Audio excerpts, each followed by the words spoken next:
They may be a beautiful laboratory of marine life, but for more than 50 years, the waters from Florida to Cuba have been a Cold War battleground, from blockades to boat lifts to desperate attempts to escape Castro's Cuba. But now those waters are the scene of an incredible joint venture between American and Cuban marine scientists. ABC 7's Adam Cellini has the story.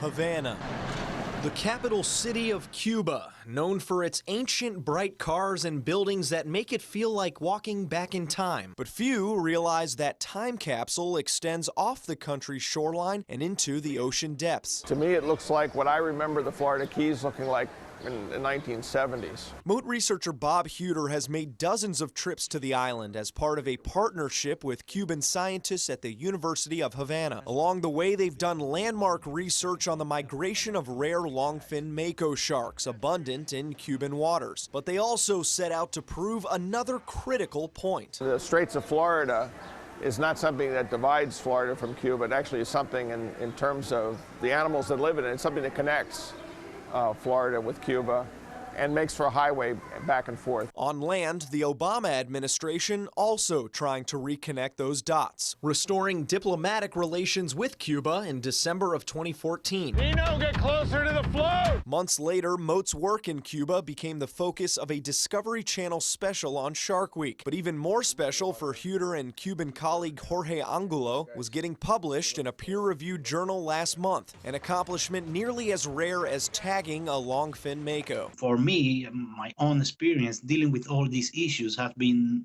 quite demanding, but at the same time have been rewarded in the sense that we have been able to work regardless the environment that's around us. Efforts by the Obama administration didn't kick off Mote's partnership with Cuba, but researchers say it certainly made things a lot easier. But now the question is whether that will continue to progress or regress under the new administration taking over later this week. It's hard to predict what's going to happen. After all that we have done, all the momentum we have gained, we are of course worried that changes in the incoming administration may have. On the campaign trail, Donald Trump talked tough about rolling back some of Obama's executive orders regarding Cuba, and his appointment of Mauricio Claver Carron, an outspoken supporter of the embargo, to his transition team is a sign he could follow through. But new college history professor Brendan Goff says recent steps to mend relationships took years and won't be easy to erase. Just as the normalization process is complex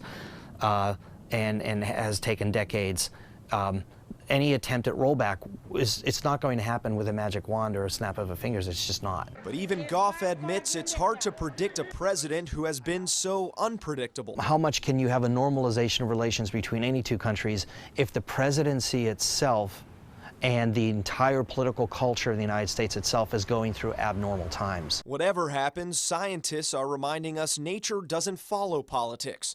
And when it comes to Florida and Cuba, the underwater landscape is too connected to ignore. It's critical that we continue to have these collaborations and not just have this sort of artificial wall between us, because we absolutely know that we share these resources. In Sarasota, Adam Cellini, ABC 7, your Suncoast News.